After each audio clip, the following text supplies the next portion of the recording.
what happened with Rocky was the only way that Stallone could get the movie made with him as the star and Avildsen as director, John G. Avildsen, was to have a very low budget, about $1 million.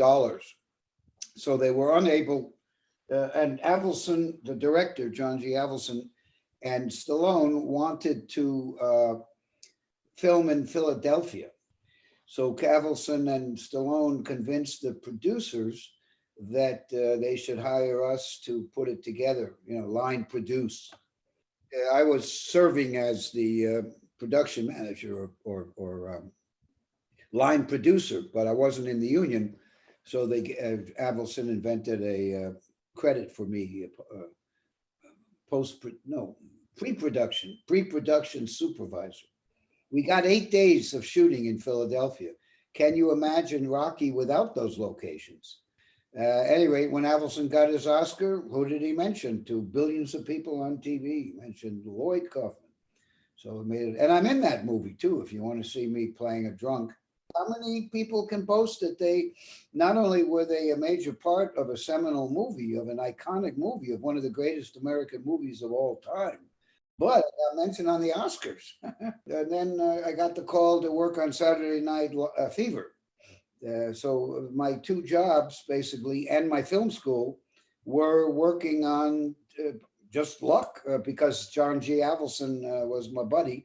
Well, in between, I worked, just to clarify, by luck, I got a job on Avildsen's set when he was directing a movie called Joe, which, if you haven't seen it, is terrific. And I saw that Avildsen was very, very capable and that he was a true artist. And I knew he was talented, so I attached myself.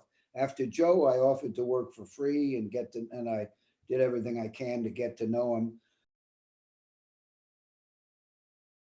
We took some, the way we were paying the rent at Troma, Michael Herz and I, is I would take jobs, and eventually I got into the Directors Guild, so I could be a production manager or assistant director or whatever, and that would pay the rent, because the union rates were better than whatever. And eventually we took ads in Variety. We took some full-page ads. Hire Lloyd Kaufman, he's the lowest. Say I'm the, it's not a very flattering thing to say. It's ironic, right? He's the lowest. And then it was makes a nickel look like a dollar, with John G. Avildsen quoting that. And Kirk Douglas's son, Peter Douglas, reads Variety out there in California. And I got a call from him because he had a book that he had bought, Peter Douglas. He was only about 18 at the time, and he wanted to produce this movie, and he said that his father would star in it. And they hired me as an expert on applying what we had learned by making movies for Troma, very low budget movies like Squeeze Play and stuff like that. They hired me to make this movie, The Final Countdown, on a low budget. But of course, it ended up about $8 million, which was still, for that movie, quite a low budget. If you made that movie today, it'd have to be 200 million. But we had to literally fire the camera, sound, grip.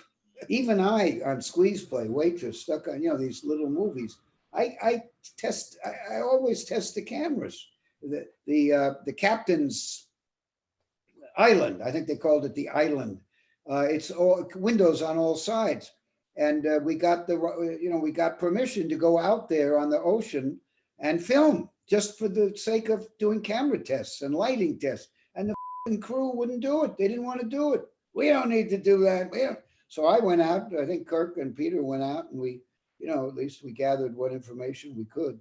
So when it came time to film, and we were filming in port, and the thing burnt out. It was as if we didn't need to be on a ship. We could have been in a bathroom somewhere, a toilet. It was ridiculous. Everything burnt out. Kirk Douglas was there, basically silhouetted. And then they said, "Oh, well, you didn't get us filters. We're gonna have these filters put over the windows, plexiglass, $4,000. You cut the plexiglass and fit it to the window, and you've got a window that'll cut down the sun, filter it." So we got that for them.